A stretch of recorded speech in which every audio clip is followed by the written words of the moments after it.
Now, from the Action 4 studios, Sports Director Clay Williams and Joel Bowling bring you the best in Valley High School football from the week past and for the week ahead. Highlights, analysis, and predictions from all across the Valley. It's time for Sunday Sports Extra.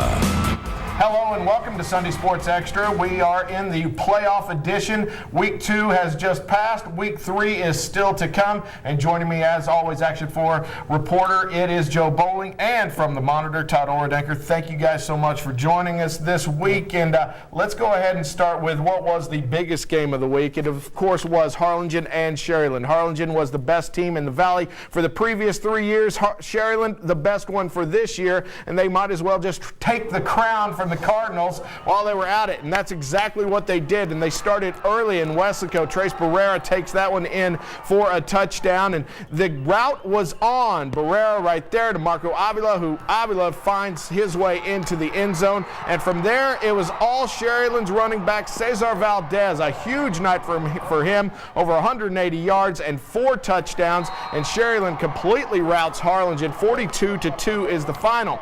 That sets up the third round of the playoffs. 5A Division I Region 4 semis. It is Sharyland taking on San Antonio Madison, these same Madison Mavericks that took out Harlingen in the 4th round last year.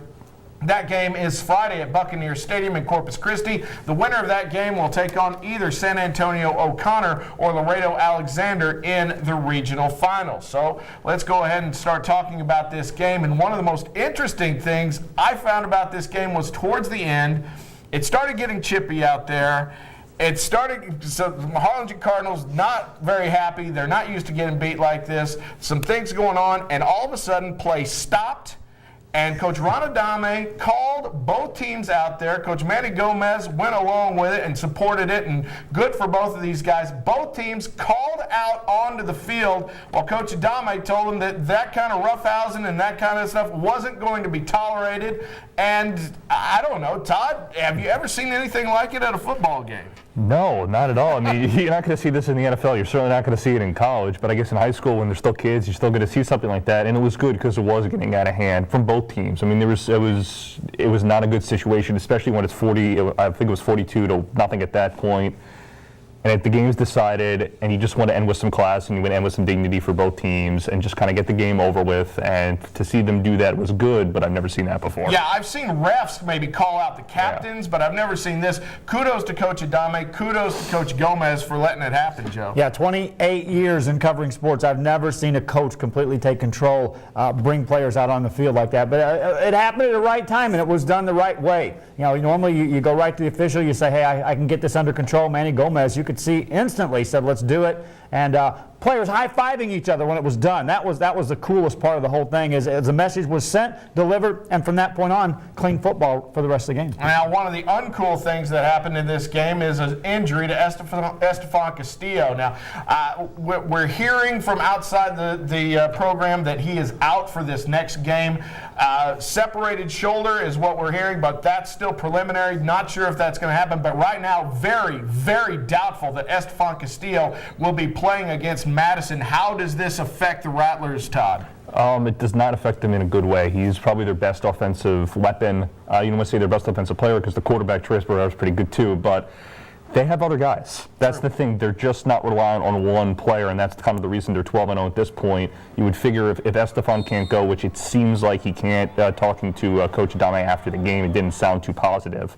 They have Marco Avila, they have Daniel Morales, and they have that sophomore who returned a field goal, 109.9 yards, Sean Landez, who has not factored into the offense too much. They have him, so those 3 guys would probably step up and sort of take over that slot H-back role that Estefan has. Yeah, and to be, what I looked at it, I saw that the first half of the season, yes, they relied a lot more on Castillo. Second half of the season, they relied a lot more on the running game and Valdez. Well, I think they may have relied on him in the same sense in that now defenses are keying on him and taking their best players and making sure that he's assigned to wherever Martinez is. So now you take him out of the mix. Who steps up and does that? Who takes that attention from the best defender and says, let's atone for him. Because if you don't have that guy and they can all spread out and the best guy can just roam, it takes a different look against that offense. Well, speaking about defenses keying on certain players, here come the Madison Mavericks. You remember them, the same team that knocked Harlingen out of the playoffs, and the same running back, Marquise Warford. Unbelievable game last year, and he's just a junior this year.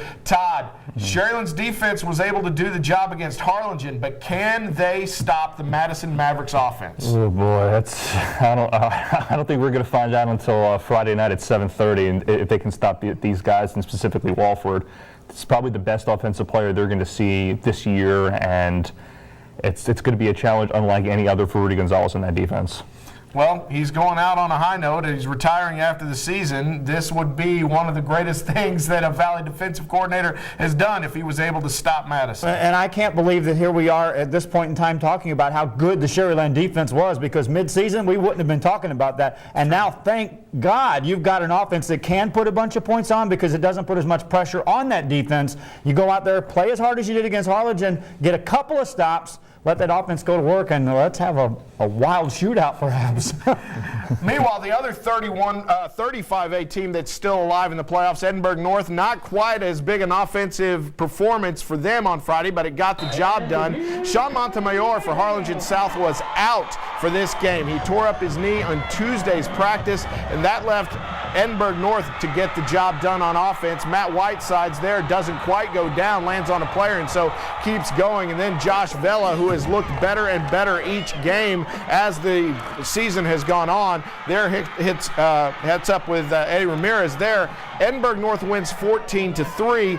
They set up their next game against, number 3 in the state, Cibolo Steel, the team, the Knights that went to the state championship game last year. They are 12-0. This game will be Saturday night at Javelina Stadium in Kingsville. Next up for the winner of this one will either be San Antonio Brandeis or Del Rio. But let's talk about the game for a second. How much different would Edinburgh North's game with Harlingen South have been if the Hawks had their starting quarterback, Sean Montemayor? Probably a lot different. Now, the rain and the weather and the wind and all that stuff probably helped Edinburgh North. They're a defensive team. They're a slug it out, they're a grind it out kind of team, and that kind of weather and that kind of situation helped them. I don't know how much Montemayor would have made the difference. It probably would have made a nice difference. Would have been enough to make up those points. Would Edinburgh North had to play different offensively? With instead of holding a 14-3 lead, would have been a back and forth game? You don't know. Edinburgh North had just found a way all season long to win these games. They did it against Eagle Pass. They've done it against the Edinburgh schools. They've done it all year. So you kind of figured they win this game no matter what. But it would have been close.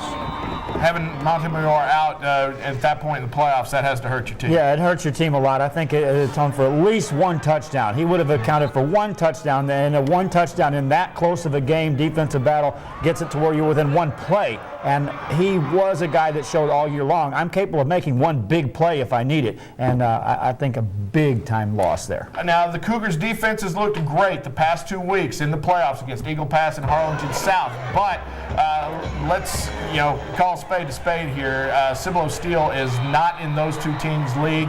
They're going up against a running back who's rushed for over 3,000 yards in 2 years. What does the Cougars' defense have to do to even put a dent into Cibolo Steel's offense, Todd? I don't know. Forced turnovers? I don't know. I mean, this is the one game when you looked at the brackets before they came out. You looked at this side of the bracket that North and Harlingen South and McAllen Rowe were in initially. You said, oh boy, this is the one that's not going to happen for the Valley. This is going to be the typical Valley week game. And you still look at, I don't know how they're going to get past Steel. Steel's probably just too good. They're probably the best team in the region. They are the best team in the region. Edinburgh North, though, has gotten very lucky so far this year.